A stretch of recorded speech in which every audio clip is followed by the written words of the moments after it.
Unit 23 मधलं जे 7th development financial institution आहे ते National Housing Bank. So National Housing Bank जी आहे ती अपेक्स फायनान्शियल इन्स्टिट्यूशन आहे for the housing in India. So housing finance जो काही कन्सेप्ट आहे इंडियामधला त्याचा जो कोण रेग्युलेटर आहे तो म्हणजे NHB, national Housing Bank. So it is established under national Housing bank act 1987 आणि त्याची एस्टॅब्लिशमेंट 1988 मध्ये झाली होती. So year of establishment is very important. It operates as a wholly owned subsidiary of reserve bank of India. So ती reserve बँकेची होल्ली owned subsidiary म्हणून operate करते. So housing finance म्हटलं की पहिलं कोणाकडे जायला लागतं तर नॅशनल हाऊसिंग बँकेकडे जायला लागतं आणि that is the important financial institution in India. So NHB plays a significant role in promoting and regulating housing finance activities in India. त्याच्यानंतर एस्टॅब्लिशमेंट जसं आता आपण बघितलं ऑलरेडी की it is established as per national Housing bank act 1987 with a primary objective of promoting housing finance institution and mobilising resources for the housing sector. So त्यांचा जो core area आहे तो म्हणजे हाऊसिंग सेक्टर आणि housing finance. Ownership structure, it is wholly owned by Reserve Bank of India and functions as its subsidiary. त्याच्यानंतर अजून एक महत्त्वाचं ते म्हणजे NHB is also treated as AIFI, All India Financial Institution, All India Financial Institution which is regulated by RBI. So they also come under RBI. त्यांच्यावर RBI चं regulation आहे, supervision पण आहे. त्यानंतर त्यांचा जो फायनान्सिंग रोल आहे तो काय बघा. NHB provides refinancing facilities to primary lending institutions such as commercial banks, housing finance companies and cooperative banks, thereby increasing the availability of funds for housing finance at a competitive rates. So competitive rate वर ते NHB जी आहे ती रिफायनान्स provide करते सगळ्या अशा इन्स्टिट्यूशन्सला जे housing finance provide करतायत. मग त्यामध्ये कमर्शियल बँक्स असतील, हाऊसिंग फायनान्स कंपनीज असतील, कोऑपरेटिव्ह बँक्स असतील, जेणेकरून या ज्या इन्स्टिट्यूशन्स आहेत, या ज्या कमर्शियल एंटिटीज आहेत त्यांच्याकडे अवेलेबिलिटी ऑफ फंड्स हे नेहमी इन्क्रीज व्हावं आणि हाऊसिंग फायनान्सला जास्तीत जास्त त्यामध्ये फायनान्स मिळावा, त्या सेक्टरमध्ये जास्तीत जास्त फायनान्स यावा, हे त्याच्या मागचं मेन रिझन आहे. त्यानंतर कॅपिटल मार्केट ऑपरेशन्स. सो आता NHB पैसे कसे रेज करतात म्हणजे जेव्हा आपण म्हणतोय की NHB एखाद्या बँकेला रिफायनान्स देणार आहे तेव्हा NHB ला पहिले पैसे आपल्याकडे पाहिजेत. सो ते रेज करण्यासाठी they always raise funds through capital markets such as bonds असतील, डिबेंचर्स असतील आणि अदर डेप्ट इन्स्ट्रुमेंट्स असतील. सो त्यांना जे काही रिफायनान्स करण्यासाठी फंड्स अवेलेबिलिटी करावी लागते ती सगळी ते कॅपिटल मार्केट थ्रू करतात. मग बॉन्ड्स इश्यू केले जातात, डिबेंचर्स इश्यू केले जातात किंवा अदर डेप्ट इन्स्ट्रुमेंट्स इश्यू केले जातात. To support its financing operations and meet long term funding requirements of the housing sector. So housing सेक्टरचा जो काही रिक्वायरमेंट्स आहेत, ऑब्लिगेशन्स आहेत ते या पद्धतीत ते पूर्ण करण्याचा प्रयत्न करतात. त्यानंतर पुढचा जो पॉइंट आहे तो credit enhancement. NHB offers credit enhancement mechanism such as guarantees and partial credit guarantees to enhance creditworthiness of housing loans originated by financial institutions, thereby facilitating access to affordable housing finance for borrowers. So affordable housing finance यामध्ये काय असतं तर normal रेटपेक्षा थोडं cheaper रेटला तुम्हाला घर विकत घेण्याचा एक ऑप्शन अवेलेबल असतो.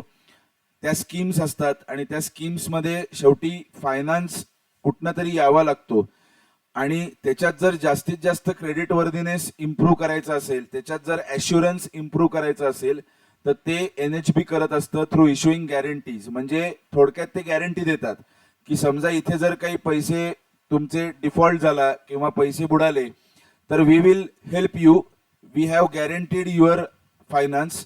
त्यामुळे जी कंपनी फायनान्स देते त्यांना ॲश्युरन्स राहतो की आपल्याकडे NHBचं बॅकिंग आहे. सो उद्या जरी डिफॉल्ट झाला तरी सुद्धा they don't have to worry कारण NHB is there for their support.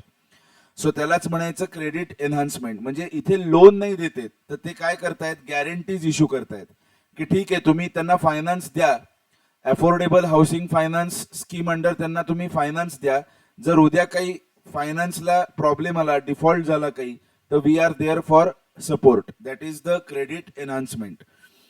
आता पुढचा जो पॉइंट आहे तो म्हणजे प्रमोशन अँड डेव्हलपमेंट रोल. हा फार इम्पॉर्टंट नाहीये. त्यामध्ये थोडक्यात काय तर पॉलिसी ॲडव्होकसी म्हणजे काय तर ते रेग्युलेटर्स आणि यांच्यासोबत येऊन जे काही आपल्याला काय म्हणता येईल, ट्रान्सपरन्सी असेल, काही अफोर्डेबिलिटी असेल, ॲक्सेसिबिलिटी असेल, सो हे जे काही इनिशिएटिव्ह आहेत ते घेत असतात. त्यानंतर capacity building. So capacity building म्हणजे वेबिनार्स, वर्कशॉप्स, सेमिनार्स हे तिथे ऑर्गनाईज केले जातात आणि त्याच्यातनं बिझनेस हाऊसिंग फायनान्स बद्दल जे काही बेस्ट प्रॅक्टिसेस आहेत, ज्या काही चांगल्या प्रॅक्टिसेस आहेत, स्कीम्स आहेत, त्याच्याबद्दल अवेअरनेस जनरेट केला जातो. त्यानंतर product innovation. So product innovation मध्ये हाऊसिंग फायनान्स प्रोडक्ट्स कसे इनोव्हेट करता येतील, रिस्क कशी मॅनेज करता येईल आणि त्याच्याबद्दलचा जो अवेअरनेस आहे, त्याच्याबद्दलचं जे टेक्नॉलॉजी आहे ते आपल्याला कसं तिथे प्रोव्हाइड करता येईल, हे याच्याबद्दल सुद्धा ते विचार करत असतात. So that is product innovation. आता पुढचा जो पॉइंट आहे तो महत्वाचा आहे, supervisory and regulatory role. So housing finance कंपनीवर जे काही रेग्युलेशन आहे ते कोण करतं, तर ते NHB करतं. सो त्यासाठी दे ऑलवेज इश्यू सर्टन काय म्हणता येईल regulations, they also issue certain guidelines. त्यानंतर काही स्टँडर्ड्स ते इश्यू करतात आणि ते रेग्युलेट करतात. So what they do, NHB regulates and supervises housing finance companies operating in India, ensuring compliance with prudential norms, capital adequacy requirements, and corporate governance standards. So corporate governance standards असतील, capital adequacy norms असतील आणि prudential norms असतील, याचा जो काही compliance आहे तो verify करतात. हे कोण करतं तर NHB करतं.